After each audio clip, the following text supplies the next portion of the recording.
And this is just me saying good morning, and now I'm going to go away. So have a good meeting. I'm just going to watch.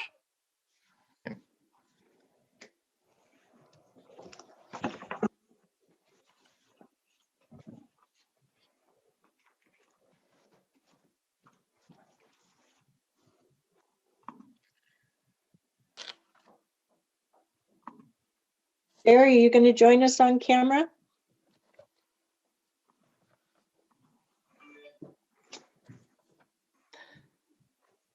The old running nose and sneezes problem, just like me. I don't know what is up this week. I must be spending too much time indoors. Doing the healthy thing. Well, good morning, everyone, and welcome to the Thursday, January 7th Roundtable of the Washington County Board of Commissioners.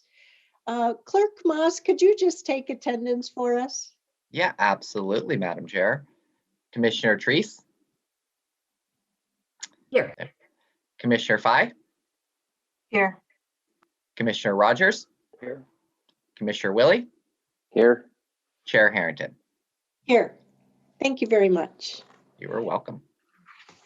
So everyone, thank you for joining in on this Thursday.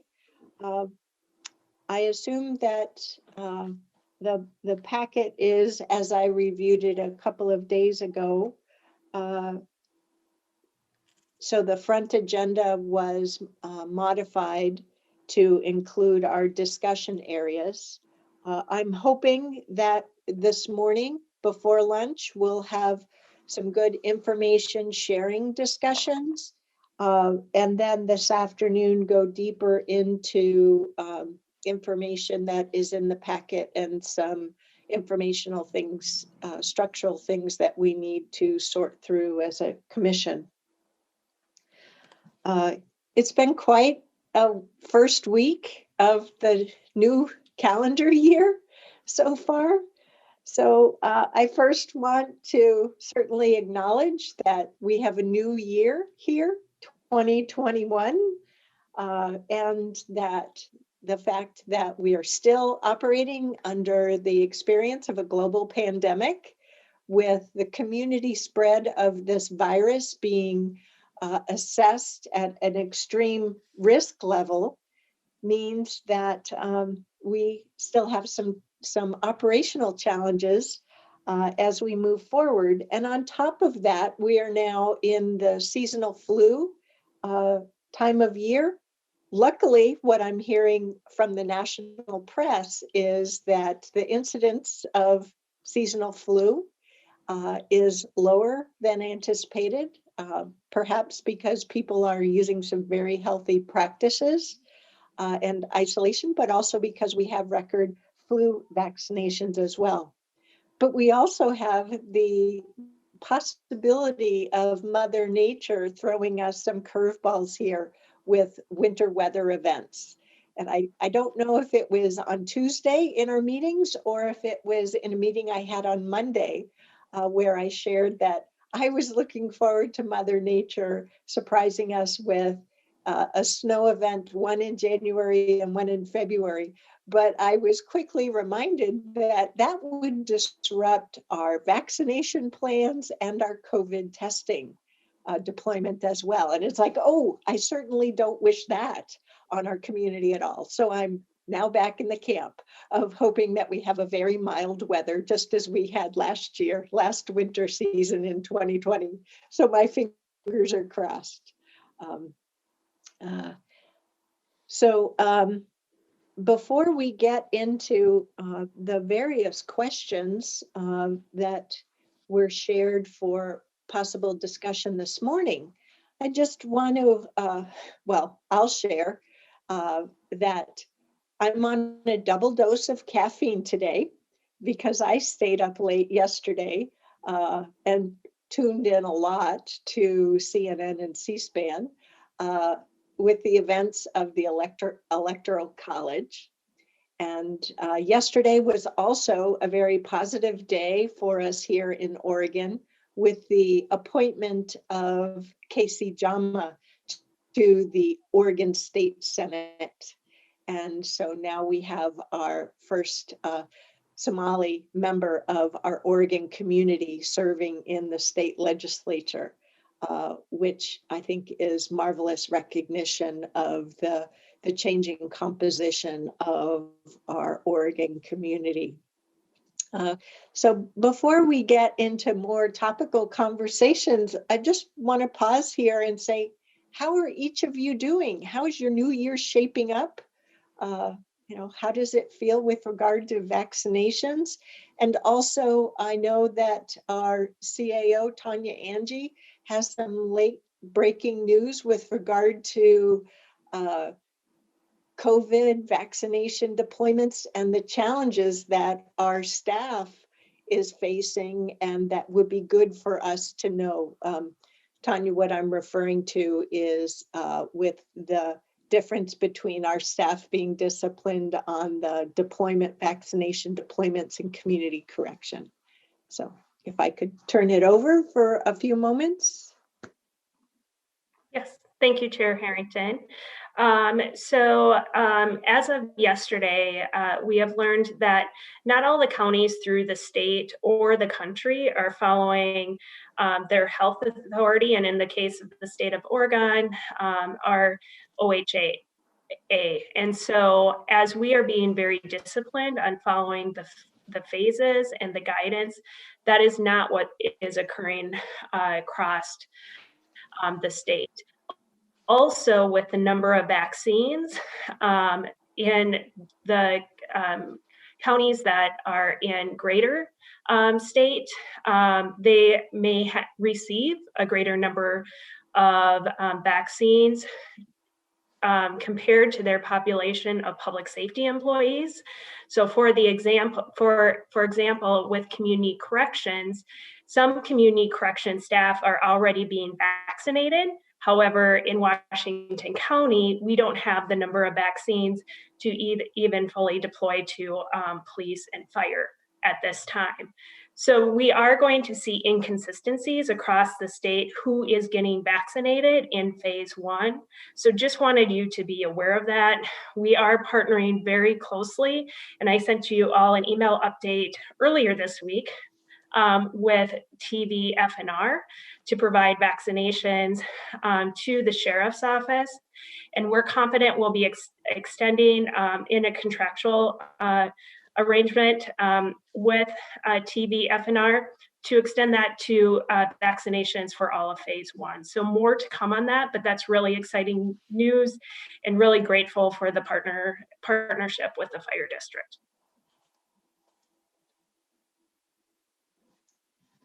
Another thing that I'm not sure that the board is fully aware of is the, as you mentioned, TVFNR has applied to be that vaccination. I'm still struggling with the vocabulary a little bit. The deliverer, or not the deliverer, because that's another special word, the shot in the arm deliverer. They'll be distributing the vaccines. Yeah. Point of deployment is the word that Chief Weiss used. The city of Hillsborough chose to go their own way compared to the other agencies here in Washington County as points of deployment. So their application is still in the works, which is not a problem at all, except that it means that some of their personnel especially their firefighters, have been asking, why do the other firefighters get to be vaccinated now and we don't? So there's been some tension and constituent concerns about that in the last couple of days. So hopefully that will get solved over a shorter time period than not. So I think the latest information I have on that is that it may take 2 weeks until Thursday, the 21st, before the Hillsborough application is fully processed. So, or at least that's the benefit of the information I had yesterday afternoon. I think Marnie and Tricia worked on some talking points that landed in my inbox late yesterday, and I've not had a chance to look at those yet. I don't know if they sent those to all of us or not. So Ms. Angie, if you wouldn't mind sharing that with the full board, because I feel that it's very important for us to ensure we all have the benefit of talking points on any topic of community concern, not just on COVID. But as Marnie also reminded us on Tuesday, and I did some work yesterday morning to remind myself, vaccinations have only been available for us here in Oregon for 3 weeks. We're very early in the deployment of vaccinations, and the federal government changed their delivery and allocation process just a week or so ago. So the systems in place and the track record is just getting established. The phrase that I finally got settled in my mind yesterday is, we're ramping up the solutions. We're ramping up the system, let alone fine tuning it. So, but I was struck, I will say that I was struck earlier this week by the interest, the community interest around the availability of the vaccines and the deployment.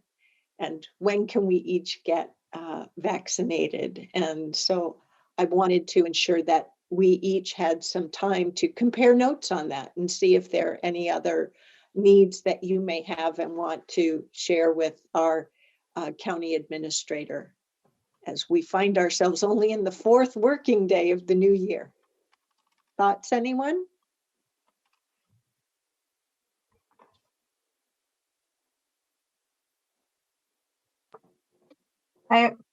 Just so I'm clear, Reedville is in my district, which falls into the city of Hillsborough, and I've had some folks reach out to me concerned about the Hillsborough firefighters not getting vaccinated as soon as possible, especially since they've been risking their lives for the past 10 months, and every day they go on not vaccinated, they risk their lives. And what are we going to do as Washington County, and how soon?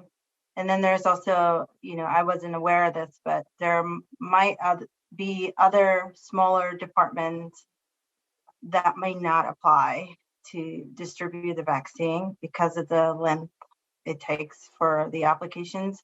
So are we saying within 2 weeks the Hillsborough application will be approved and they'll get vaccinated? Now so TVFNR has applied to be, I don't know, Ms. Angie, if you want to answer this versus my being secondhand. Go ahead. So TVFNR had submitted an application and has been approved to deploy the vaccinations. They are working with all of the district, fire, and also patrol, sheriff's office throughout the county, with the exception of Hillsborough. Hillsborough has determined to submit their own application. I believe it to be true that there was a lag in a couple weeks of that application. So there will be a lag in their approval to deploy and distribute the vaccines. However, it's in process. I'm also aware that Hillsborough is working very closely with the fire district on the distribution method. So they're working together on that, but there will be a slight lag based on my understanding. I have a question about the what you just described. So you said that TVFNR applied to deploy and distribute the vaccine, and I assume that means that they are vaccinated in the first position as individuals, and then they deploy or distribute and deploy. Okay, I just want to make sure I understood that. And this is all focused on phase 1. So this is focused on the responders, public safety, distribution. Any other questions with regard to what's happening there with public safety, vaccinations, and the city of Hillsborough choosing to go their own way? Well, just who approves their application? That isn't the county. No, it's the state. That's what I thought. Okay. All right. Thank you.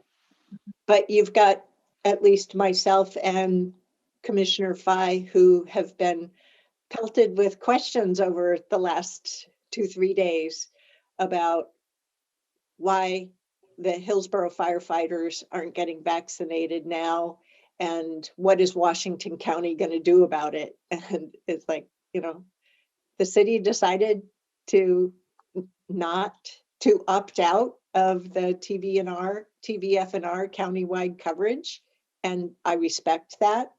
And so we're in a position of respecting that and continuing to support them through the application process. And does the Washington County Board of Commissioners have a role to talk to the state to say we need you to expedite this certain application because they're a high risk? Or I'm just trying to figure out if we have a role to play in expediting that process. So Commissioner Fye, I can look into that question. I'm unable to answer that right now because I don't have knowledge of the details of the application process, but I'll connect with Marnie on this and we'll get you an answer. Thank you. And to your question with regard to the smaller districts, it's one reason why TVFNR stepped forward. And so all of the police and fire within Washington County have opted into TVFNR. City of Hillsborough was the only one. So that includes the smaller public safety forces like Banks and Gaston and North Plains and Sherwood and so forth. Okay, well, so part of what I'm hoping we will do today as the new board of directors is to get to know one another better from the standpoint of what are the kind of things that you are hoping to achieve here in 2021 and beyond, to share key areas of interest that you have in the course of your work as a commissioner. And then if there are any policy areas of improvement or consideration that you're interested in, and then what systems help you and help us as a work group, and what, if anything, might you like us to consider doing differently. So towards that end, I had shared material with you previously with the 2020, the board initiatives from last year, as well as a draft of board initiatives for this upcoming year. But this is not intended to be a session where we just review those initiatives, but rather have a discussion about what are some of those topical areas that most interest you as a commissioner, and that you want to consider moving forward. This is the unusual situation that I find myself in. We're currently not structured and staffed to have an outside facilitator to help with this conversation. So I am both serving as a discussion facilitator as well as an individual member of the 5-member board of commissioners. But let me just throw that out there and see who wants to share first. And each of these questions is listed on the agenda, the front agenda sheet for today's roundtable.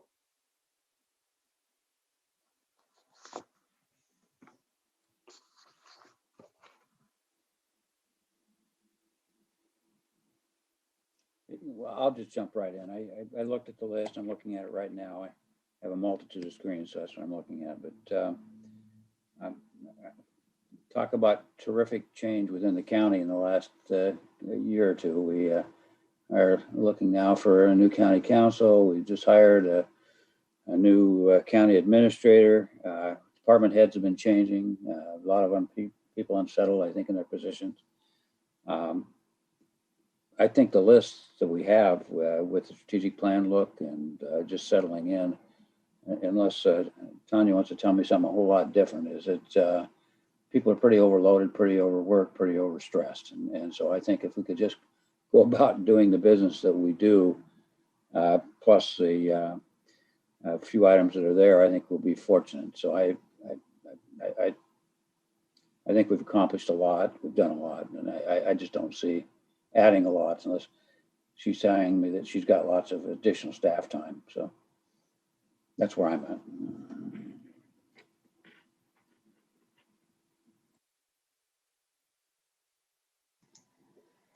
I tend to agree with you on what's on our plate.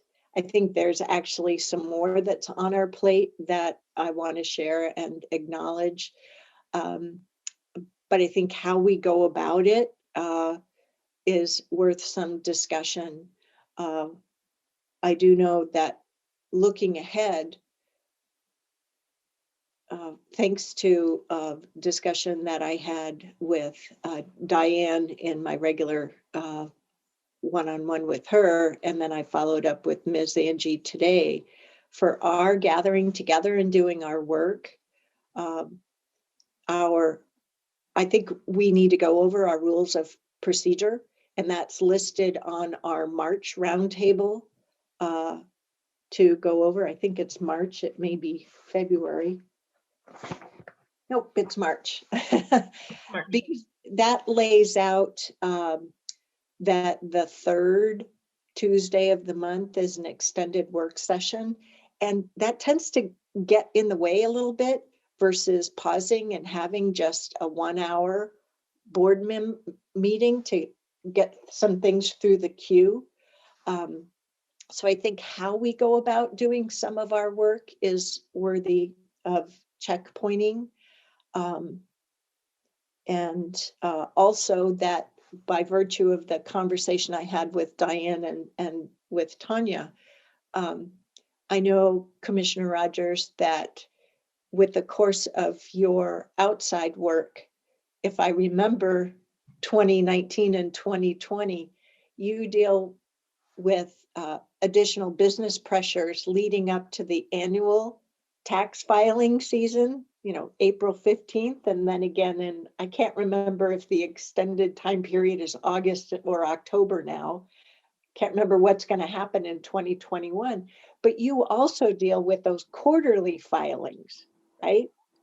And so over the last couple of years, I believe we have canceled the April and May roundtables because to try and alleviate some of that pressure from April, as well as acknowledge that in May, we have a lot of budget work and reading to do. But we find ourselves in a situation where I think we are going to have more things to talk about, and we may want to try and reschedule a roundtable after March for later in April and then cancel the May one so that we don't put more pressure on ourselves and therefore staff to work through some things that we need to work through. So thank you. I mean, all of that's pretty true. For those of you who don't know, I go pretty hard from about hard to believe, but about September through April. And so I even work Christmas Day part of it. I mean, I don't take any days off, but I can only imagine, and this is to Nafisa, I can only imagine is when I got there with 200 and some thousand people, it wasn't the complexity that we're dealing with today. And you're drinking from the fire hose right now.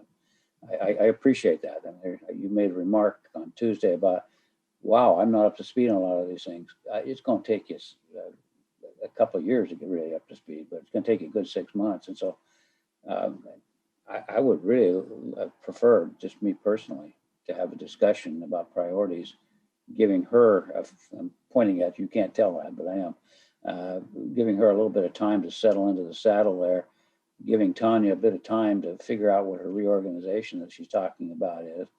Take a look at what Jerry and Pam are doing over there with the business group, and also with the fairgrounds, Jerry. I mean, that's an interesting issue to figure out what the legislative session is going to do in the next couple of months. We have one there to look at the plan for a new building for their judges, and I think all of us attended that meeting. And frankly, if it was a business decision, they didn't make a very good case, because they decided that they used our fairground site and they cleared up 2/3 of their backlog, in a few days. And so you sit there and say, well, why don't you do it electronically? But I appreciate that. A lot of issues I don't understand, but I'd like to get a better understanding of that. The district boundary, for all of you who haven't been through it before, it's been pretty simple in the past, because we didn't argue about anything other than let's keep it on. Well, two things we did. One, we kept it on roads. So it was a nice split, that we weren't trying to split neighborhoods. And then Dick, which now is Nafisa, Dick always argued that he wanted this really compact district, which means that Jerry is the Greg Walden of Washington County. He gets tons of area, because Dick just wanted to keep it to Beaverton and to Aloha.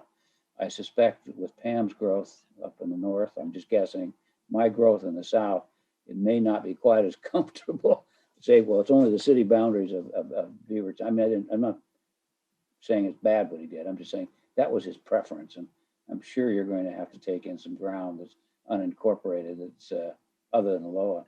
So I think that's going to be a major, a bit of work. Well, I agree with you. It's pretty straightforward, because the ORS lays out the criteria we have to use, which are things like their common areas of interest, roads, school districts, city boundaries. So that's all prescribed for us.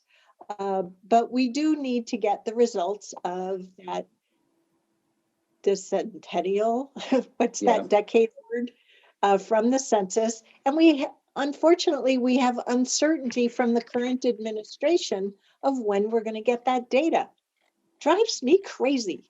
Is it really that hard? Can't they commit to a certain month when they're finally going to have that information? It requires them to count. That's hard. That process is over. That process is over. Now they have to give us the data. So I look forward to a new administration to actually give us clear answers where they can. Yeah. I think we can put a stake in the ground. We do have legislation that lays out a deadline by which we have to do this work. But I think at this point, we should just assume it's going to happen in the second half, not the first half. Yeah, just another comment in regard to the census. You're right, that's fairly prescriptive, but why I brought up Aloha, I've always argued, and Jerry's not going to like my argument at all, but I've always argued that because we had this concept that there would be this divide, if cities are truly the best provider of services, there'd be some divide out there between Hillsborough and Beaverton. And I always thought that part of Aloha ought to go to District 4, and that part of Pam and my districts, which are on the eastern flank, should go to District 1, because that would take you all the way to the county boundary. But that's just my thought. I mean, Dick argued that he wanted Aloha and Beaverton, so that'll be a new study. The other thing is I didn't mention is the Act Dev manager. You rightly put it on there, and I know that's been a priority of Jerry during the last year or two, and I think it's an important position, and I think that's going to take a bit of time. Just like I don't have any involvement in, but with the Visitors Association, I think that our chair is going to have a bit of work, obviously, in connection with that position. And so I look forward to what Jerry. I don't know who else is going to do that with you, but I think that's really an important bunch of work that needs to be done. So well, let's pause there for a second. Ms. Angie asked us in December for volunteers to participate in that search, and Commissioners Willie and Commissioner Treese volunteered to serve in that. I don't know what months that activity is going to be underway at this point. Do you, Ms. Angie, have clarity on where that search process is at? We are in the final interview process of the search right now. And Commissioner Willie and Commissioner Therese have been involved, and they may want to provide a bit more detail. Please. Yeah, I had a conversation with Sia on Monday, I think it was, and they have the team that she put together initially went through the applications. They narrowed it down to 9, I believe. And now they are going through and interviewing those 9, and we'll narrow that scope down to, I don't know if it's going to be 3 or 4 or 5. I think it's probably, obviously, that's going to depend on how close each one of those compete and I guess are evaluated. And then I believe the next step will be Pam and I step in the process to work with Tanya to select or make a recommendation for selection. I mean, obviously Tanya does this, make the recommendation for who we're going to select. I'm thinking, let's see, this is the first part of January. I'm guessing it'll be mid-March before that person comes on, depending on, of course, if they have to move or if they don't have to move and all those kinds of things. It might be sooner than that, but that's just my guess. That wasn't Sia's information, but somewhere in there. So this person's going to be coming online, let's just say March. Oh, it sounds like you're on track for a hiring decision before the end of February. I believe that's the point. Tanya, go ahead. Yeah, that's correct, because the final interviews are tentatively set for February 22nd. And I had the same conversation with Sia as well prior to the holiday. Great. And on the WCVA search, I believe I shared the profile with all of you over the last couple of weeks, which reminds me I need to send that to Commissioner Fye.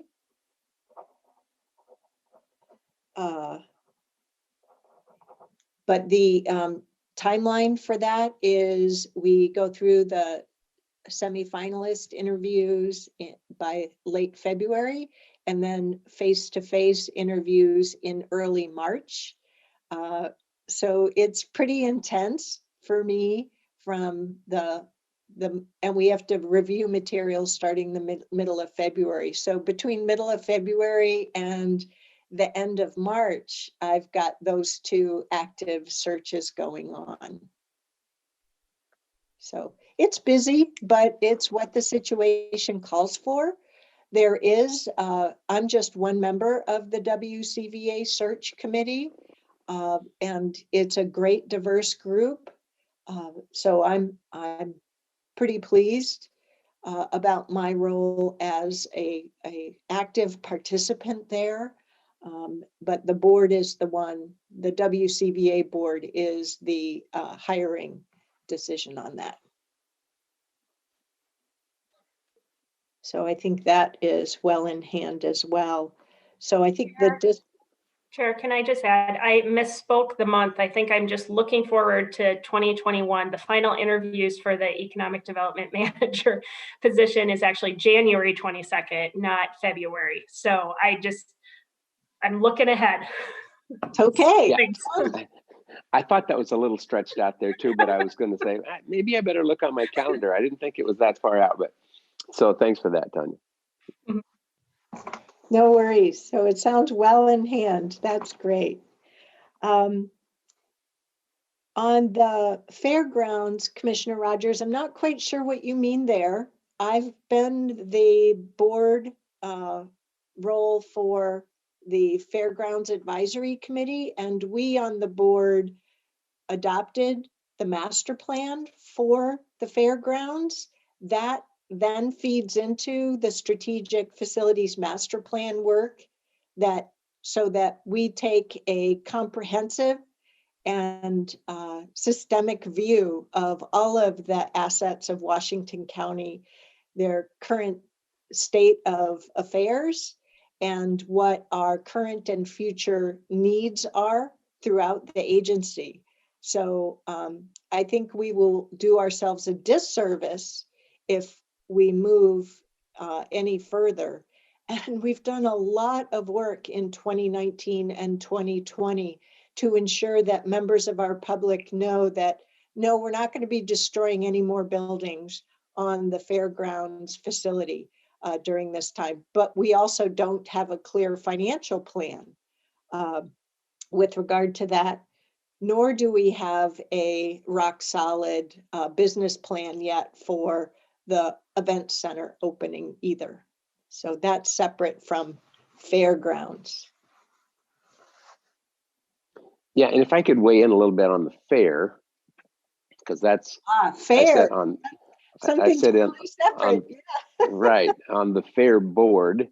Our next meeting is the first part of February, and I believe, I'm hoping, and I will be reaching out to Leah for this information, that we'll have a little better financial snapshot of what the fair budget looks like, considering that we canceled last year, but certainly our TLT dollars are down. So there's a lot of moving parts in this. And then looking ahead to July, because that's always when we're going to have the fair. The last communication I had with Leah was we are not going to have a 10-day fair in 21. If we have a fair, it'll be back to the old format, possibly even reduced.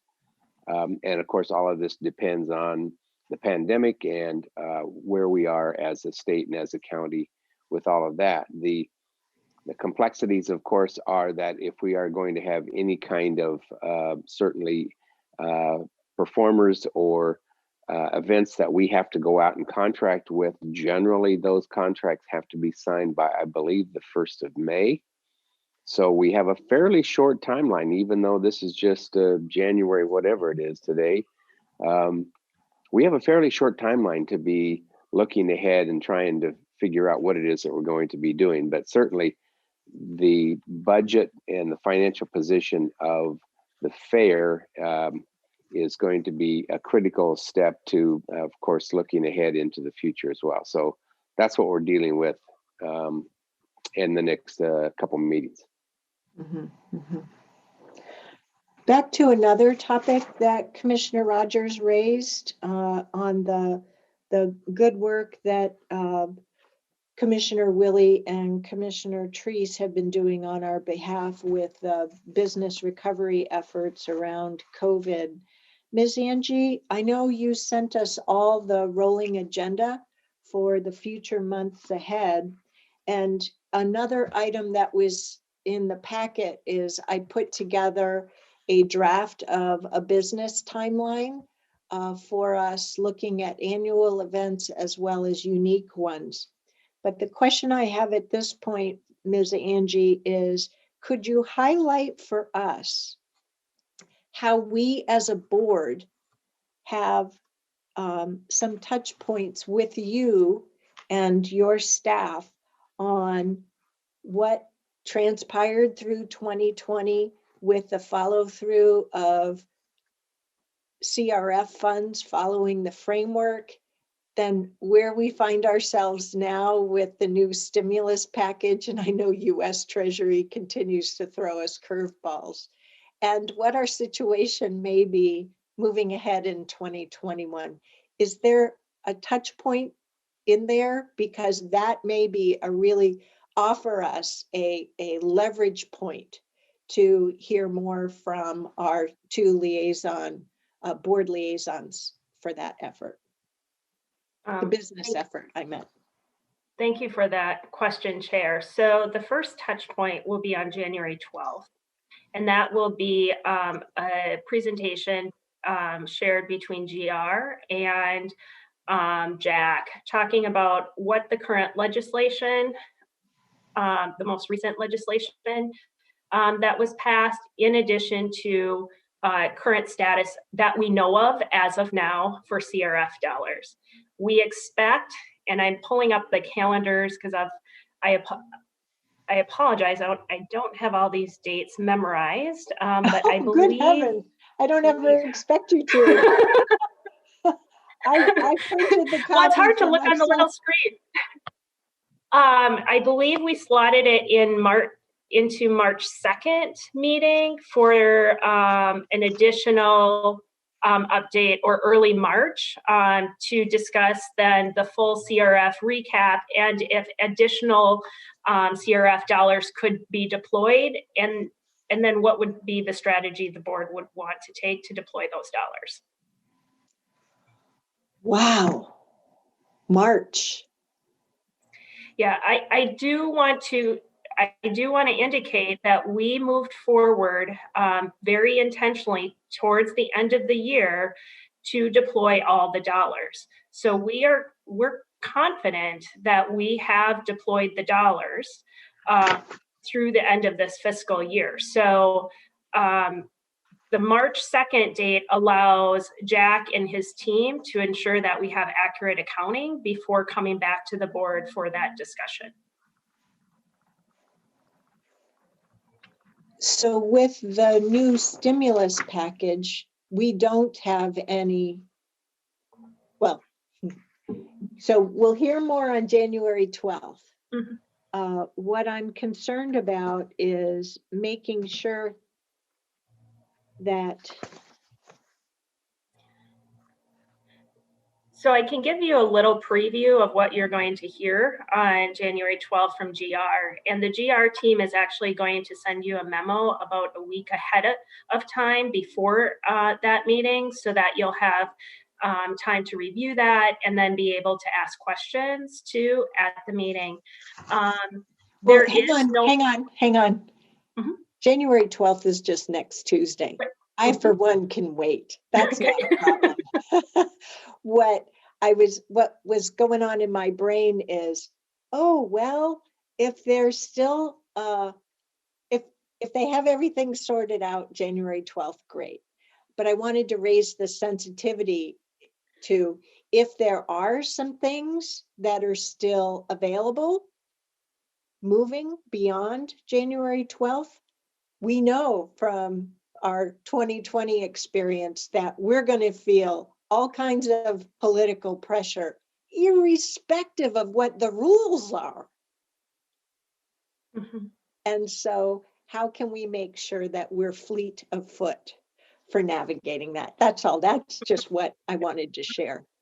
Do any other commissioners have concerns? And I do like the idea of coming back and hearing not only from staff, but also for the BRC portion of the framework, learnings from our two commissioners, liaisons. Well, and yeah, I think probably what John Southgate and I and Pam will work on for this January 12th thing is coordinating that a little bit. I cannot overemphasize how well Jack has managed all of this money all over, covering a myriad of purposes, and still been able to give us some real clear direction, even at the final deadline when we were running hard for the December 30 date. He was still able to step in, always communicating not only with us and the business ECDev team, but the relationship that John Southgate has with all the other ECDev managers around the county. Jack would sit in on those meetings on occasion when he was invited and provide great direction. So, I mean, he's done a great job so far, and I look forward to this report coming up. And also, yeah, like I said, there's framework already put around, like I said, putting the final wraps on 2020's money and some details that we still have out there, and then looking ahead to possibilities in 21. So it'll be an interesting and informative presentation. I'm sure that's going to come, whether if it's the 12th or whenever it is, but we'll be ready to tag on to that as well. I would also include the legal team and the interpretations that we needed at the last minute, and our GR team. So it was all hands on deck, and we were not helped by the feds in their confusing processes that were presented to us. So anyway, I'm looking, and I have a lot of faith in Jack and our legal team as well. Yeah. I've been around the block with the Washington County mayors a few times on the state funds that were made available to cultural groups. I know that we all spent multiple board meetings and discussion times on the state of affairs. And the mayors, some of them are just choosing to have a different opinion on how we pursued and how our staff pursued multiple avenues. And they expected that we would just keep pounding on the table to our staff to say, look, find a way to distribute those dollars, and don't seem satisfied that the art of the possible was actually practiced, but that there were structural barriers in the way, as well as we heard loud and clear from our legal team that they had zero bandwidth for dealing with the small level of experience that grant recipients would have. So it's interesting to navigate. So we'll see. I don't know if any of you have heard from them as well. Catherine, you broke up for me just momentarily there. You're talking about the allocation of the cultural dollars, right? Oh, okay, thank you. Yep. Yep. So we had our conversations in public forums. We had information provided to us in public forums. We shared all that publicly. So it just is what it is. So thank you very much, Commissioner Rogers. You did include the legislative session. In that, we have a great GR team, and they continue to be very nimble. There's an emergency board meeting tomorrow. I assume that you all get the AOC briefing emails. So just either last night or this morning, I read it this morning, the announcement of the e-board meeting on Friday, January 8th, and what they'll be dealing with. So we have a great team, and we'll go from there. But I'm hoping that later in the committee assignments, we can talk more about the load for AOC legislative steering committees as well. Commissioner Rogers? All right, I just want to go back to, because I clearly remember when we bifurcated the fair operations from the fairgrounds. And so that was an interesting process a few years ago. And so I misspoke and didn't make my point clearly. What I'm really interested in is, to me, the operation of the event center and the fairgrounds still are enterprise funds. They're not like general government. I mean, we're dependent upon raising revenue, and it's not clear to me. And I know, Catherine, you're going to be doing it on the event center side, and Jerry on the fairgrounds. You told me as far as the fair. It's not clear to me with continued shutdowns how these are going to pencil out. And I guess Chair mentioned that the business plan and all that's going to come forward. But that's what I was interested in seeing at some point during the year, because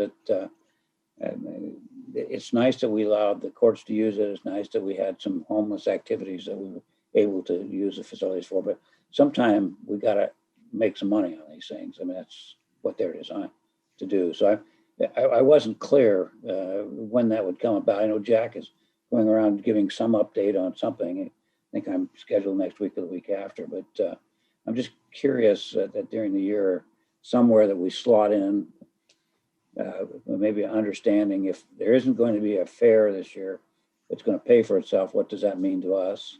And if the event center isn't going to have enough activity to pay for what we thought we were buying, what does that mean to us? So maybe that's clear. Yep.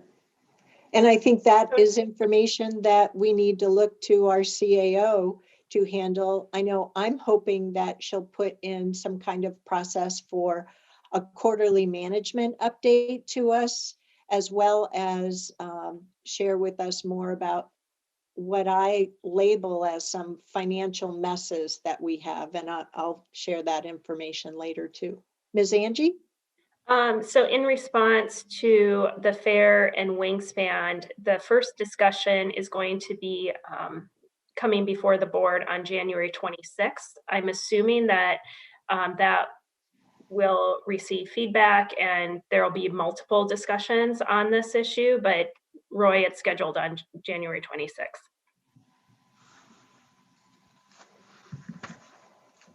This is great discussion. This helps us understand what kind of, and share what kind of concerns do we have and what sort of plan do we have to work those concerns with through the rolling agenda or otherwise. So really great discussion. Thank you very much, Commissioner Rogers, for starting us off in this process.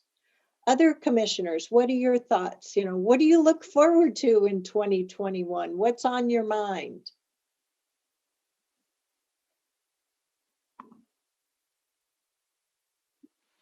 Well, that's a big question, but I'll jump in a little bit. I've got this afternoon's agenda item was,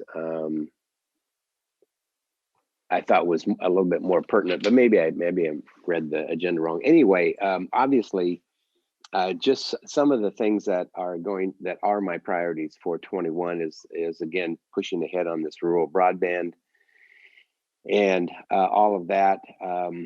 I believe I've been told by the GR team that the new stimulus money has a pretty significant amount of money in for rural broadband. So we're going to be looking to how we can access that, realizing that filter will have to come through the state of Oregon. And so there's a number of, let's say, hands will have to get out and shake to make sure that that gets allocated and gets down to the county level.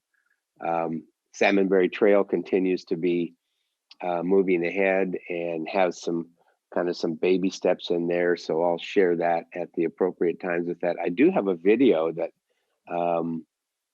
of the Salmonberry Trail interviewed by the Oregonian. It's very good. I haven't looked at the whole thing, but I sent it to Dick Scouten, who I've actually am encouraging that he might consider joining the foundation board because he's always been an advocate for trails, and he's going to go out and actually walk the trail out by Timber. I believe that's going to be next week, again with the executive director of the foundation and others. So I'm not letting Dick stay in retirement too far, but I'd really like to have him on that foundation board. I think that would be a great addition. I've talked to Tanya about the marijuana tax, and so we'll hear a little bit more about that in the coming weeks, just to see what that would look like. As you remember, we do not tax marijuana sales in the county, whereas all the cities do. And I believe that, I mean, we're kind of looking for, I won't call it couch change because it's more than that, but we are certainly looking for every avenue that we can to help our budget. And then I guess the big picture, because we've gone through a number of things. I've written a whole page of notes already, and we haven't even hardly gotten into the first hour. The interesting thing to me is, what does a full-time commissioner look like? And although I feel like it's full-time, I already feel like what that looks like. It's just what's going to be a little bit more the parameters, the expectations of what does a full-time commissioner involve, and is that going to change the way that I do business or any of the other commissioners do business? I don't know. I know with Roy, he's already got a full-time job, so that's going to be a real challenge. And Nafisa, I don't know in particular your position, so I'll let you weigh in when you feel like it's comfortable to do that. But But anyway, that's going to be an interesting thing to me. So that's kind of coming attractions. And then I'm really looking forward again to the ECDev person coming on board, the transition. Quite frankly, that person could be overwhelmed in about the first 90 seconds of their job, depending on the stimulus money and how they interact with the stimulus money, consistent with what we did in 2020. Plus, you know, just it's a brand new position. And so what's that look like? So we have plenty on the plate. I'll just wrap it up with this. I guess I'm always looking for ways that we can look to how we help the staff, because I do believe that we, on occasion, we come up with all these great ideas or thoughts or whatever, and the staff then is responsible for the answers and going out and doing the work and maybe doing additional work. And I feel like sometimes we overwhelm them with those kinds of expectations. So, Tanya, I'm always looking for ways that we can maybe mitigate some of that stress that we put on our staff. And if there's things that we can be doing differently, or maybe prioritize all of these things that I've just taken notes on, and do just kind of like what LUT does. They put together their work schedule for the year, and it's kind of like, no, this is what we're going to do. And maybe looking at something like that, I don't know, but I'll use you as the barometer on things that we might need to do and things that we actually should do.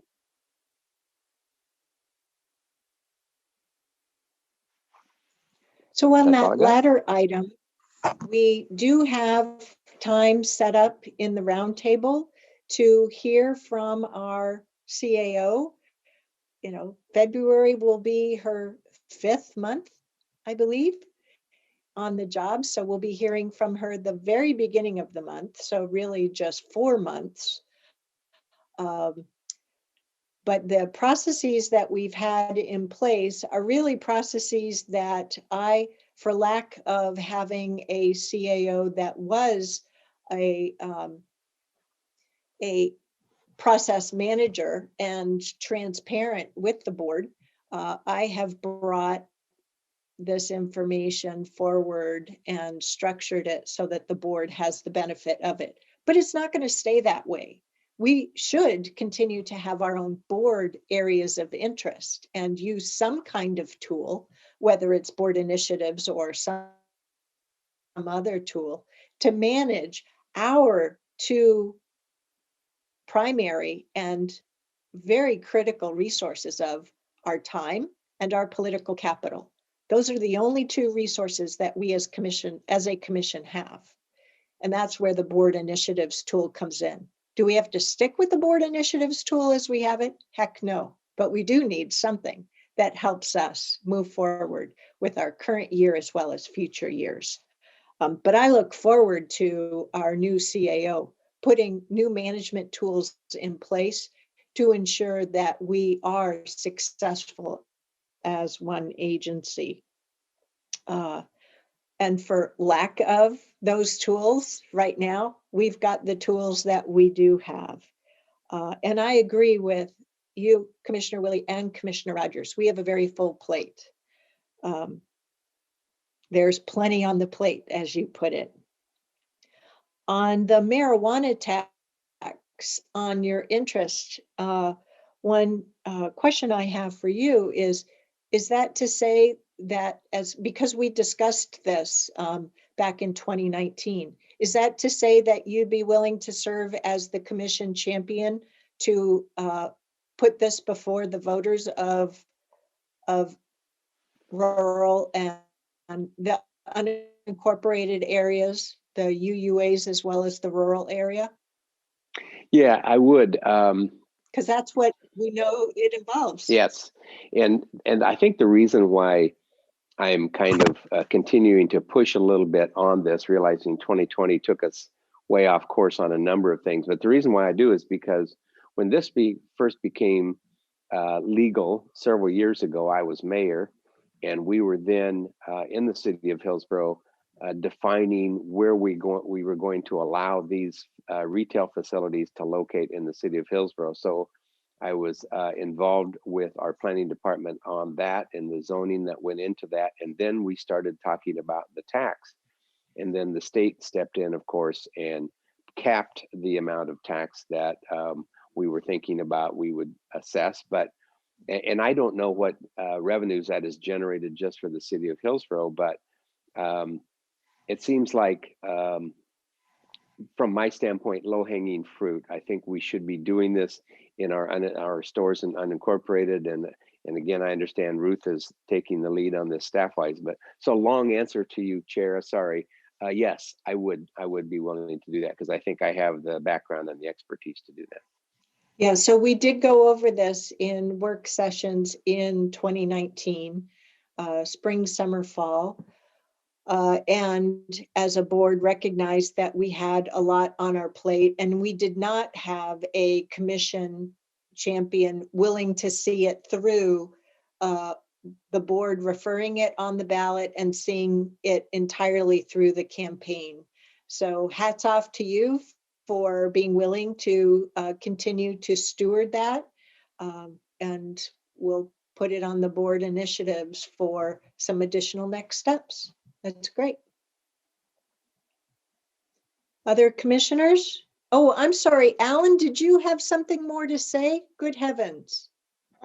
Yes, thank you, Madam Chair. I just wanted to remind the commission that that vote has to be for all the citizens of Washington County, not just the rural people. Even though the cities won't pay the taxes, everybody has to vote. So thanks. Yep, so we had to pay for the election too. Commissioner Treese. Well, first of all, I second what everyone has said about the level of work that's going on. And I think the other thing that we can't forget is just the overlay that the pandemic is creating for all of us in all aspects. So I'm aware of those issues. Personally, I want to make sure that we I'm not worried about this, but I want to be involved in the continuation of the implementation of our equity and inclusion efforts. I think we're doing very well, but we need to continue to build out that office. We need to continue to make sure that we have engagement from all areas of our county in terms of county employees on this issue. So that's something that's very important to me. The CRF funding, the continuation of the business recovery funding and following that is important. I also think something that hasn't been mentioned is that we need to take a look at the concept of business licensing in our unincorporated areas, because if that was one of the difficulties that we faced through our processes, was that we didn't have business licenses that we utilize in making sure that we were getting to the right people. So that's a piece that I believe we should be looking at and making sure that we close that gap. And to second what Commissioner Welly was saying, the hiring of the ACDEV manager is going to be critical in the next time frame.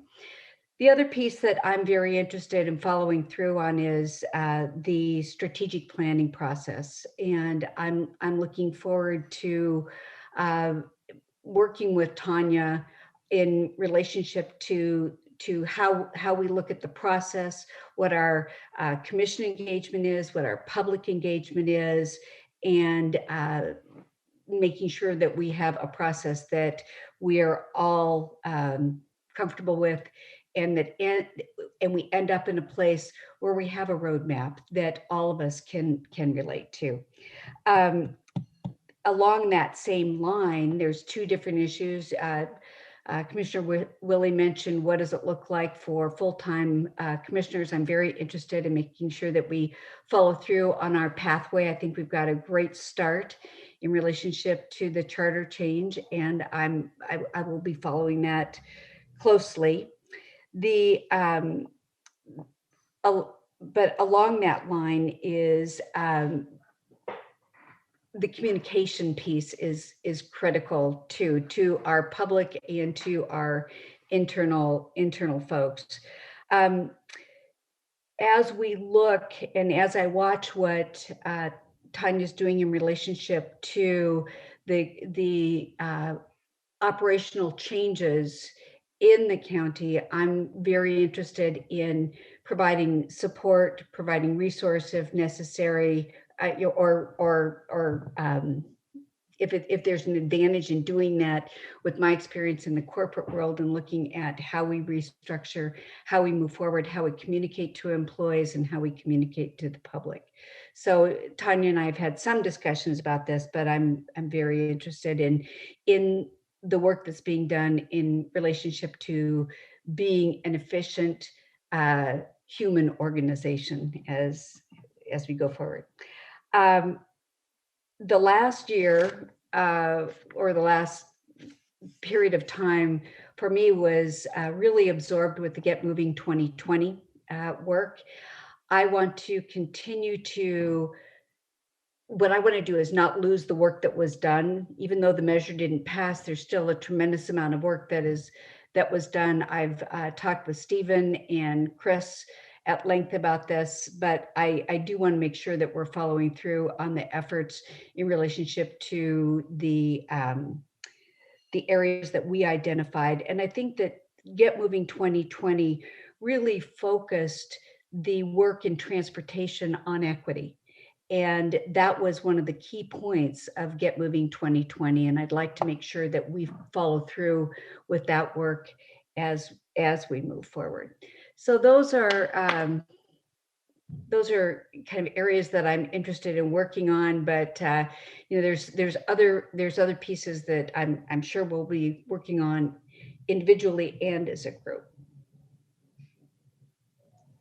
Thank you, Commissioner Treese. Could I ask you a couple of clarifying questions on what some of these might include? So on the communication piece, I appreciate your interest in that. We have identified that some of our infrastructure needs some updating and modernizing. And I see some of that coming in with our having a new county strategic plan, but also having our website modernized versus the old technology that it's built on and the means that we currently have. I mean, I know we're dealing with that already. Our communication we don't have centralized communication. So we have different departments with their own social media, and messages aren't necessarily centralized. So there are a whole bunch of management things that Ms. Angie, as our CAO, is going to have to pull through and forge through as well. Do you think that you could perhaps be a liaison for the board in getting advancements in this area? So not only leveraging your private sector experience and your personal interest, but to help us as a board? Well, I think it's my destiny, because I have complained and said we need to communicate probably more than anybody else. So therefore, yes, I absolutely, and it's not, and I don't want that to imply that we haven't been communicating, but we have been asking our staff to work with outdated tools. We've been asking our staff to do things during a pandemic that are almost impossible based on what our available resources are. So yes, I'm happy to work with Tanya and her team and be a part of that new look to Washington County. I'm grateful for it. You know, through my 12 years at Metro, we revamped our communication strategy a couple of different times. as well as the underlying technologies, not only for web and social media, but also with regard to our organizational strategies as well. There's a lot of work there, and it takes a lot of good thought and a lot of pulling in of the board from a strategic standpoint too, because ultimately we're the ones held accountable by the voters through the ballot box. So thank you very much for stepping forward with that. Absolutely. Changing over to the second one that I wanted to come back to, and that is on transportation funding and following through on the needs of our community. I agree with you on the really valuable equity-focused strategy that Get Moving 2020 had. We do have a new phase of MISTEP that we, as the board, will start to realize and start work on later this year. And so when we talk about, when we go back to looking at the board initiatives and also committee assignments, I think it would be wonderful to have you more actively involved there as well. That's great. It's really great. And I know that Commissioner Fye has mentioned to me, and we've certainly heard it during the course of the campaign, that she has a lot of interest in transportation improvements as well. And this is one area where I look forward to Latricia Tillman helping us comprehend what our community diversity looks like, right? And also with the great information that HHS has had for us on where we have poverty throughout our community as well, because we have income disparities as well in our community. And I want to make sure that I'm better versed with that moving ahead in our program reviews and assessments in 2021 and beyond.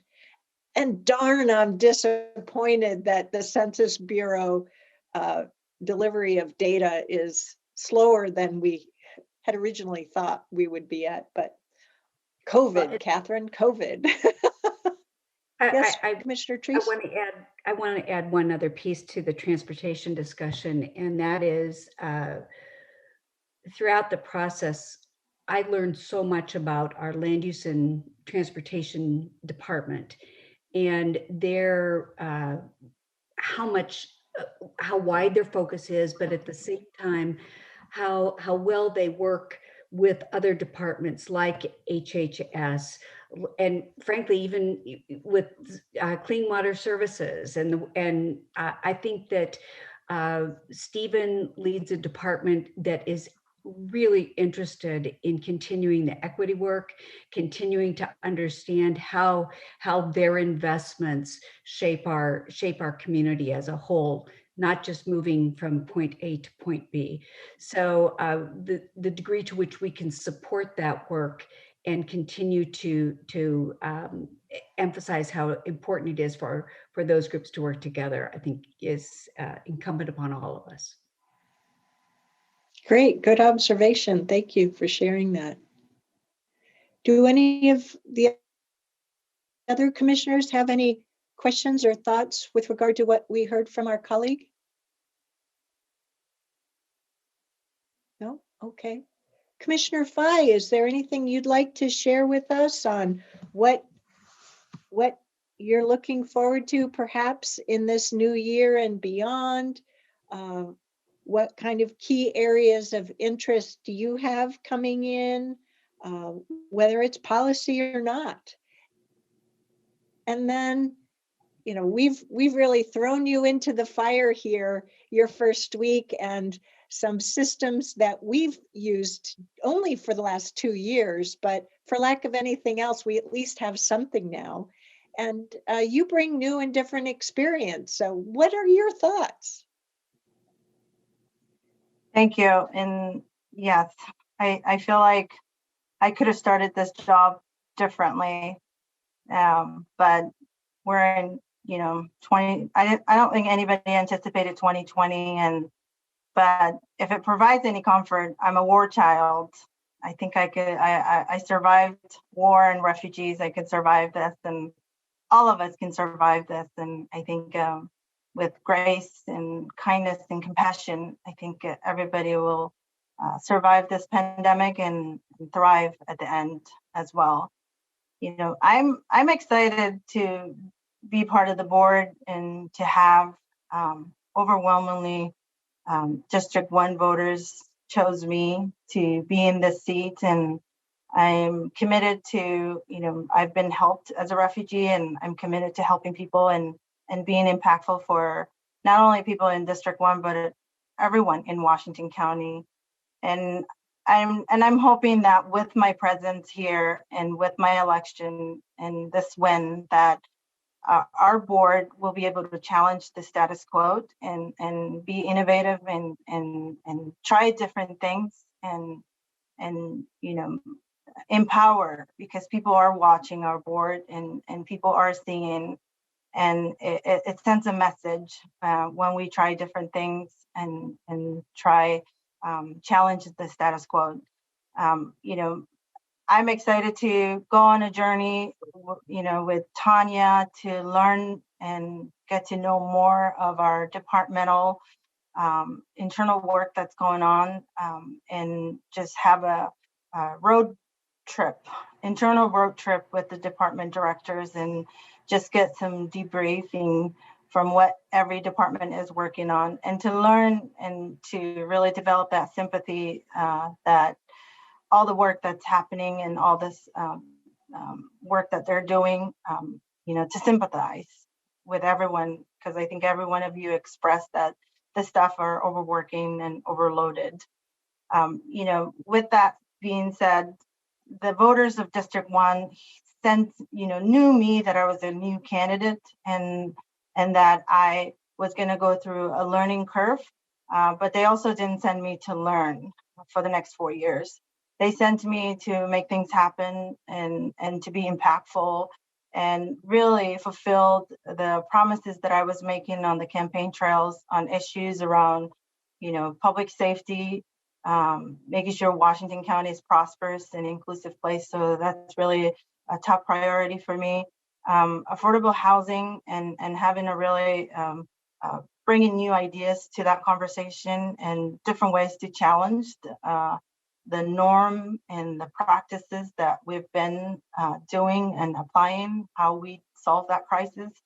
And also, you know, District 1, I think it's no secret that we face the brunt of the transportation exhaustion and you know, it impacts our daily lives. And with the, you know, the new in and out being in that sort of the cusp on that district, that will be District 1 will be the most that faces that traffic congestion as well. So I really want to have a role in that, both affordable housing and transportation, and to challenge us to try something different and give District 1 a voice that they've never had in terms of these issues, especially transportation and affordable housing and economic development and public safety. So those are really the issues that I'm hoping that our board will put Commissioner District 1 in place, and to try new things and see if we can really you know, diversify, and if it's not normal to have a freshman commissioner to be in those conversations, I encourage all of us to challenge that and say why. And I'm not a normal commissioner for District 1. You know, this is historic, and I would like to continue that road and see what we can do for people in Washington County. So many people see themselves in me, in my campaign and my election and my win, and that is not just, you know, it's not just relevant or specific to people in District 1. So many people in Washington County, people in Hillsborough are reaching out to me and say, how can you better advocate for our firefighters? Because I shared in the campaign road that my mom was saved by firefighters when she had a heart attack. So people were listening and hearing what I was saying and reaching out from all over, everywhere from Washington County. And I would like to challenge, you know, continue to challenge ourselves and try new different things. I'm also interested, the community development block and how we do, and of course, as a public health person, I like to have I like to see what I can do to help push the needle to a positive, if it's left or right. And then also, I think with as a woman of color and as a first Black person to be on this board, the Equity Leadership Council as well. I like to also position this new commissioner to be the first one as well on that. And so a lot that I want to accomplish, but everything that's doable and everything that is within my ability to succeed for District 1 and for Washington County. I do serve on the Five Oaks Museum. I want to continue that and also bring the whole board to see what else we can do for the museum and to really expand. There's a great potential and so much history, Oregon history, Washington County history with that museum. So yeah, I don't want to go on a lot. Stop me if I'm talking a lot, but those are some issues that I'm really excited and see myself and want to be a champion and an active voice in there, and just making sure Washington County is really we're up to speed on where we are with technology. I'm a Mac user myself, and we're having difficulties connecting our system to that. And it's with the pandemic and everything we've been through, it seems to me that that's a minor problem that we can overcome, but it takes a hard conversation to look into our system and say, we've done this always, can we do differently, and what else, and how are other governmental systems doing? So I think I'm really excited and see a lot of potential for all of us. I think I'm new, Tanya is new, which is a really great comforting. It would have been a different dynamic, I think, if I was walking into a county administrator who's been here 30 years or even 15. So I'm excited, and I look forward to that, and look forward to our country healing, a new day in January 20th. And I'm just so shocked to see what's been happening in the news from yesterday. Also brought a lot of concerns to safety. So, which is why I started out with safety being a priority, because I didn't realize that we need to have as a board a conversation about our own safety, because with where the world is going, and people losing trust in government, it's a concern.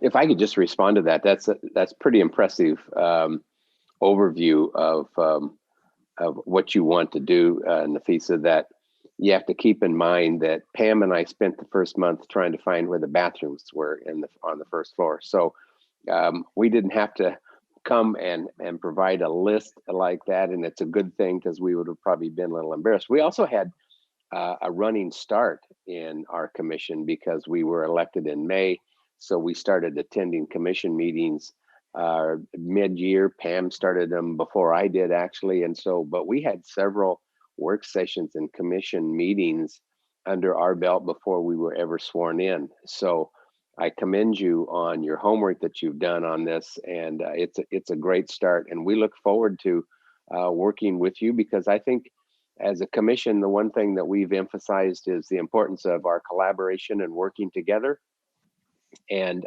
finding ways to get things done. And if you've got a particular issue that you want to have to get some spotlight, I believe each one of us are more than willing to say, what can we do to help you with that? So again, congratulations. That was an impressive opening comments on this. This can be a little intimidating, but good job on that. Thank you. Thank you, Agreed. Commissioner Willie. Oh, go ahead, Commissioner Treese. I just said agreed. Nafisa, you're off to a great start. Yes, I'm so thrilled that you're here. Uh, if I could ask a clarifying, not so much a question of you, Nafisa, but perhaps this is directed more at Ms. Angie. It's on the Five Oaks Museum.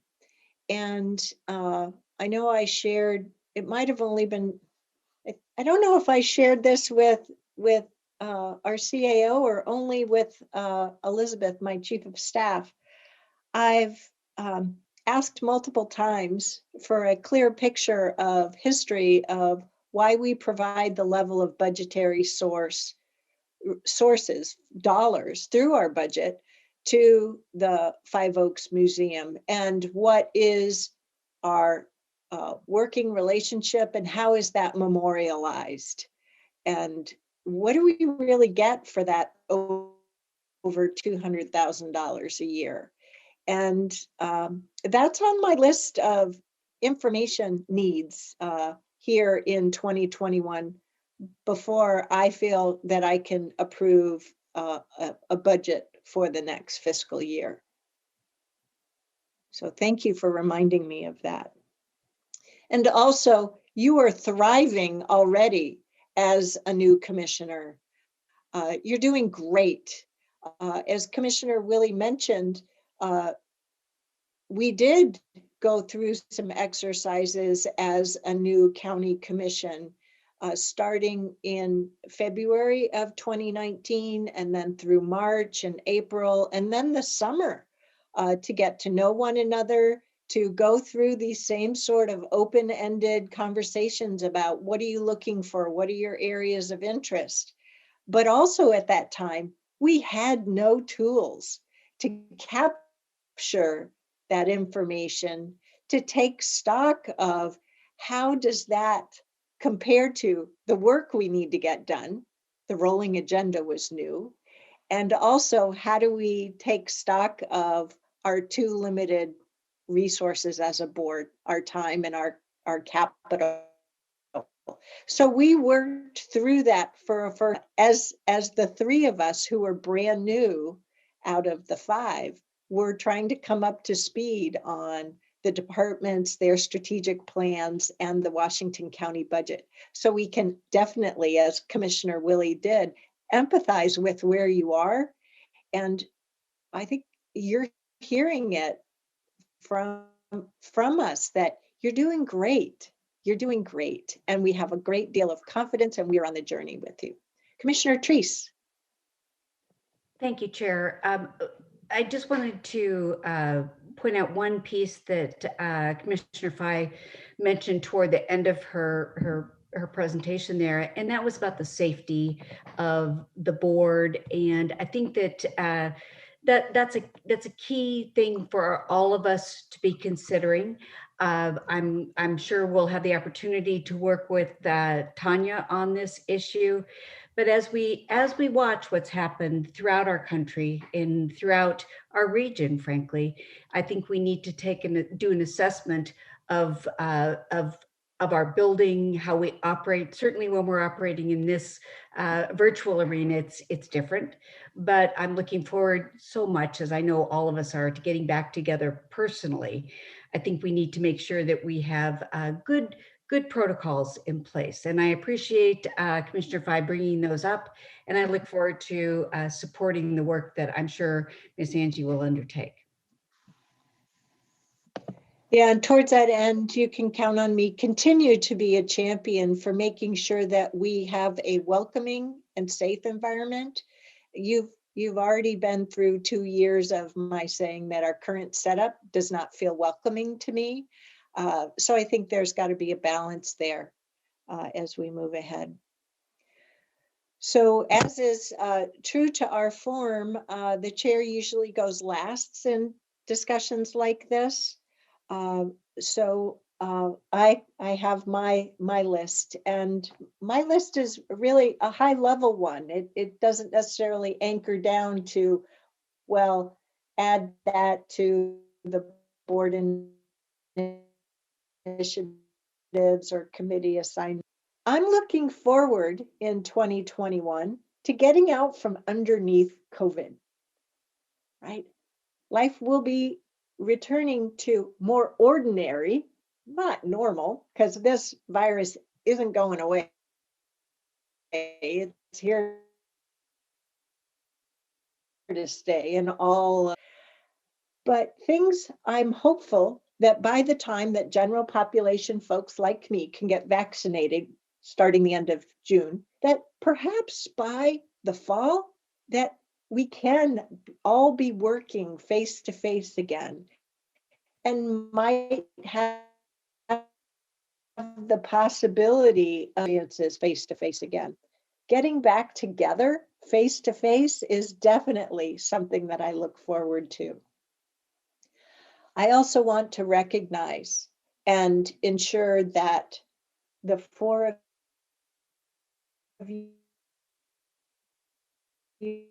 here, as how grateful I am that as a work group navigating through this global pandemic, and generally, we work from science. We are informed by science.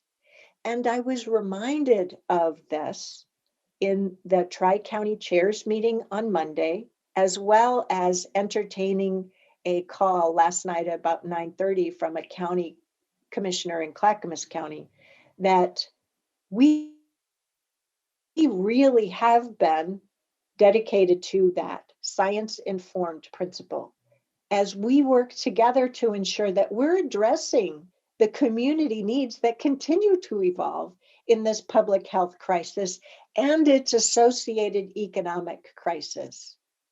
We've been very clear that economic recovery as we navigate through this public health crisis, not after we're through the public health crisis, but as we're working through it. And I am grateful for all of you, the 3 continuing commissioners, for that intent. It's really exemplary. And I appreciate that we are not pushing, unlike what Chair Smith is announcing.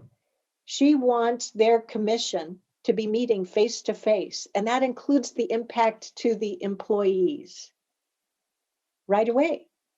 And I have concerns for that. With regard to, as we move forward with a new Congress and a new presidential administration, I remain hopeful that there will be another stimulus package that will help state and local government deliver on public health, economic recovery, and our general services, as we experienced here in 2020. But as in the latter stages of 2020, I learned some new things about the role that stimulus dollars provide for fostering community connection, and community mental health. And it was through a CRF funding program that the city of Portland made available to the Rosewood Initiative that tapped into the Beaverton Literacy Council from me already this week through our monthly one-on-one. So, but through that deployment of Chromebooks to people who participate in the ESL furthering of their experience and knowledge, I learned how important connectivity beyond just a cell phone is to that community connection and mental health. And so that's an idea that will stay with me. And I'm hoping that the stimulus package may allow us another opportunity to go through a similar process to what we had with the CRF framework to advance support like that. But I am really quite concerned that COVID continues on our plate. And I have a much clearer picture now that it's going to take through June to get all of the priority 1 vaccinations done. Now, if it happens by the end of May versus the end of June, will I be disappointed? Not on your life, right? But I do have to acknowledge that it influences what our community is experiencing, our response as a service provider to that, as well as what we can take on. So I know as we move forward as a board work group and look at that board initiatives list, and maybe in our rolling agenda, that maybe we're going to have to do what we did in March, April, and May of last year and put some things on hold, consciously put some things on hold. Do I want to do that? Heck no. But there are only so many hours in the day. We're all human, and we need to make room for our humanity. I don't know how to do that yet, but I know by working with all of you and our 3 senior leadership leaders, we'll figure it out together. I'm very grateful for you. And I hope you have the opportunity of hearing that from me. I'll just run through some other quick ones. Budget exploration, continuing learning, and advancing community education. So that'll come up as we talk about community engagement moving forward. I'm looking forward to the state pushing us on the climate adaptation through the state adaptation framework. I'm looking forward to our Chief Equity and Inclusion Officer pushing us on our equity changes. And we know we're going to hear a work plan from her already. That's a commitment here in 2021. I look forward to our procurement, or in Washington County language, our purchasing support changing to fully implement a co-bid MWESB model, as well as pre-apprentice workforce support. That's already on the list, but I'll continue to be a champion for it. Expanding our community engagement for myself as chair, but also for us as a full board with the community. Pushing for housing and health and human services service changes. Looking at it, as you have heard from me for a few years now, a community need basis, housing, homelessness, behavioral health, which includes mental health, addiction services, alcohol, tobacco, drugs. That's a big load. And boy, do we have some unmet needs when it comes to the AOC steering committee involvement. The Enhanced Sheriff Patrol District. I want to learn more about how our public safety funding works through the budget, because in 2022, there's either a levy renewal years since there's been an examination, but we also have police friction. And so I think one of the things I look forward to is our fostering UUA discussions. I look forward to our CAO defining the early concept proposal, or any proposal for a Washington County strategic plan multi-year program. Census 2020, we've already chatted about it a little bit. So what are those numbers? And getting our redistricting done. That I know we can't move off the plate in 2021. The Salary Commission completing its work. And good news, that's the end of my high level list right now. So I'll have more to say when we come to committee assignments and the board initiatives review. But when I stepped back and just thought about 2021 and the opportunity of working with all of you in our continued years together in public service for our community, those are some of the things that were on my mind. Any thoughts or questions questions with regard to what I shared with all of you? Silence. Thank you, Roy. Okay. Well, I appreciate that discussion. I know we do have some other mechanics to work through this afternoon.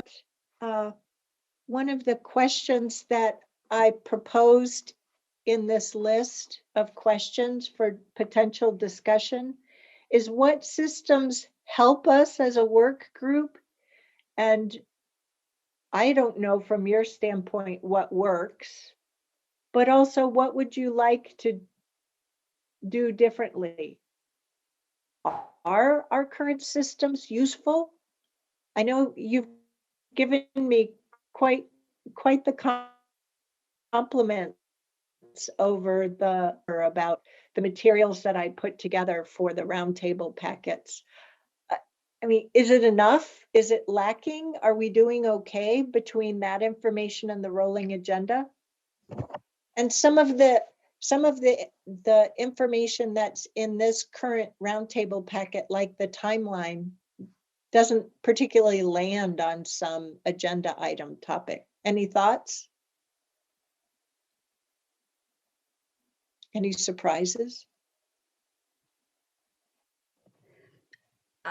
I'll start out by saying that I think the systems are working pretty well. And what's also helped me is more contact with the CAO's office, which reinforces, what the process is. So I think if we just stopped for a moment and thought about 2 years ago where we were, and the fact that we didn't have agendas that had full complement of information behind them. We didn't, and that was public facing. We didn't have the rolling agenda. We did not have board initiatives. We didn't really have a clear understanding of what the board committee assignments were. All of those things go together to make it pretty clear what's happening. And if we utilize those systems, we understand what's happening next. So, and I would say that not only is that true of the board, but I think it's true of staff too, that there's a clear understanding of what's coming down the pike and how to get on the rolling agenda, how to manage time in relationship to key issues. So I'm pretty comfortable. I don't think that I'd make any changes at this point.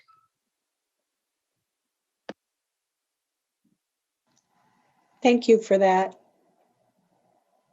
Commissioner Willie?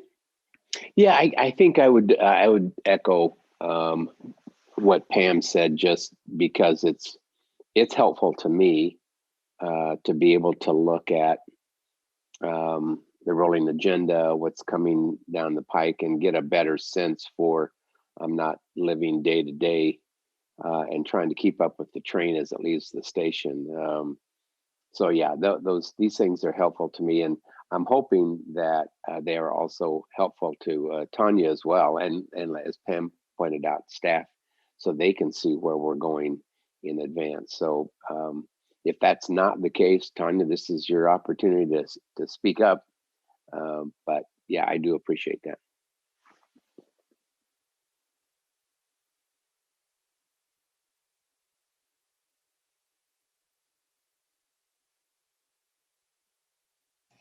And I suspect, this is the first time our CAO has been with us as we've kicked off a new year and gone through some of this organization. So I look forward to Tanya and Diane and Alan each having the opportunity to reflect a little bit more, and for us to hear back from them in our future roundtables as well. They don't have to wait till then, but Ms. Angie, is there anything you wanted to add right now? So I just want to highlight that the staff team continues to focus on continuous improvement. That's a personal value of mine, that we will never arrive. So we need to continue to look at our systems and improve. The staff team is looking forward and appreciates the board's investment in what's called the agenda management system, because right now, just to get to the rolling agenda, I'll just say it takes many hands, and we end up having errors. And so looking to technology to help support us it's an incredible opportunity for us to see capacity for the staff team to be working on other work on already full plate. So I do want to just lift that up. Commenting on Commissioner Fai's looking at our technology footprint and where we've invested in technology and how we can support our workforce and our community with transparency is incredibly important. So I just want to underscore that I'm looking forward to those continued conversations as well.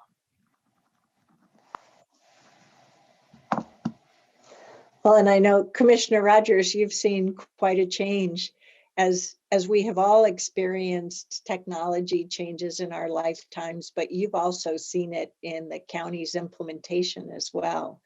So it's not bad where it is, but we are all continuing to grasp and navigate with a growing population. It's quite a bit. Well, thank you very much to all of you for that open discussion. You know, it is different doing this through a web application as opposed to being in the room. But I appreciate the spirit that we have to continue to explore this space. Before I move on to highlight, I'm sorry, I need to pause here for a second. I haven't given our other two leaders, our legal counsel, Alan Rapplier, or our CWS CEO, an opportunity to make comment. And I do know we have the CWS board initiatives that were shared with us last roundtable or a roundtable before that. I neglected to put them into the packet for today, my fault. So that, hopefully no harm done. So let me turn it over to the two of you. Anything you'd like to share? I'll jump in, Diane. So you just recently, end of December, you heard from my transition plan, and I'm going to be having my hands full with that, and hopefully working on that transition to continue the smooth work from our office to help you get your job done. And again, that will be my hands will be quite full of that. I think I sent out a notice to all of you that Elmer in my office is going to be retiring too, as I predicted last December. So anyway, those will be some more big holes to fill. I'll turn it over to Diane now. Great, thank you, Alan. I really appreciate this discussion because it really helps me provide the linkages that the board has between the county and how it articulates to clean water services, but certainly our diversity, equity, inclusion journey that we're on that involves looking at not only our workforce, but procurement. And we're on track to look at pre-apprenticeship types of workforce opportunities to get people to really see that these water jobs are great family wage jobs that for people that are in high school to community college and to four-year colleges. So we're really looking to be able to do that. And we have great jobs for folks that go to high school and they want to become mechanics and electricians and instrumentation folks. So we're pretty excited about the work that the team's working on. Succession planning and resiliency continues to be really important. We're a lean staff, and we've done really great to fire on all cylinders, but it's required a very well-experienced and skilled leadership, and so we're actively working to develop the group of the future for clean water services. So you are seeing items come forward through the consent calendar that's helping us to build that succession and resiliency. Communication and our community engagement is important to us, and to continue to improve our social media, our website, and also our engagement processes, and really bringing equity into the lens of our programs as it relates to capital improvements and et cetera. Tech is real important to clean water services. And in fact, Tanya and I were texting that we do have Macs in our environment. So we're happy to share our insights about integrating of the Mac technology within our workforce. We've been really focused on cybersecurity. That whole solar wind impact to the federal government impacted many water utilities across the country, and our team did a really great proactive job at protecting the district and its systems from that intrusion. Strategic approach, continuing to develop that with the board, our plan, our roadmaps, and our performance management system, including how we integrate goal share into this. We'll be looking at that. We'll be undergoing collective bargaining agreement negotiations, probably not this year. We're going to carry over the agreement for 1 year and then go into collective bargaining in earnest next year. But we're talking to the Teamsters Union to reach consensus on that.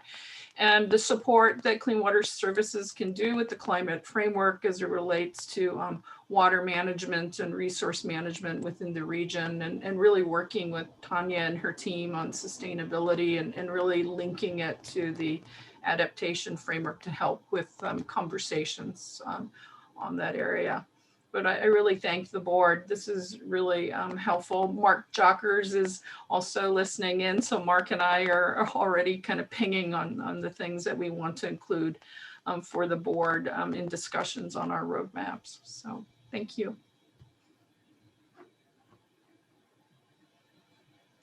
Well, great.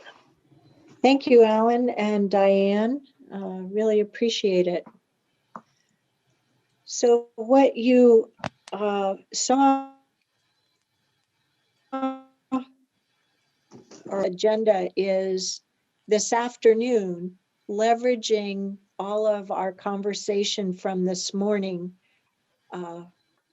flexing a little bit and having our first conversation of what I envision as two, as a new board, about our particular board engagement goals individually as well as collectively. And so going over that, and of course that will play into discussions with the community engagement department in upcoming meetings. Secondly, talking about our committee assignments moving forward and having the first of that.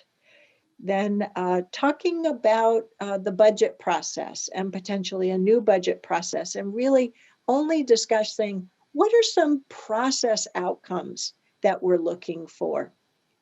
So the process itself may not change, the mechanics of the process, but what are we looking for? I know out of our new formation in 2019, we had some special learning sessions. So we may have some needs now. I know I have some areas of interest to contribute to that conversation. And I think I might have touched on some of them at our December roundtable. And I think Commissioner Willie mentioned that he has a list as well. And then making sure we touch on the roundtable plan. I don't know if we'll get through all of our conversations today, because part of what we haven't touched on today is actually looking at that board agenda, that board initiatives list as a result of our conversation this morning. So we should probably make sure I'm cognizant of the time. And I know when I have a double dose of caffeine, that means I'm generally pretty monstrously hungry for lunch. And so I want to make sure that I don't end up hangry, whatever that phrase is. So, thoughts, commissioners? I love that you were smiling, Jerry. And I note that because, boy, do I miss being in the same room. I love the term hangry. I hear that a little bit. And yeah, just to let you know, over the lunch hour, I have committed to speaking with all the Washington County ECDev guys. So I'll be on at 12:30 on a Zoom meeting with them as well. So I will jump off just before we reconvene at 1 o'clock if it goes that long. So yeah, it's going to be a tight lunch hour, but that's okay. These are good conversations. Any other thoughts? Is everybody ready for a lunch break? Okay, well, we'll see you back in Zoom land at 1 o'clock. So commissioners, Kevin? that may help if you restart your computers before we start the 1 o'clock, because some of the audio was breaking up a little bit. So maybe that'll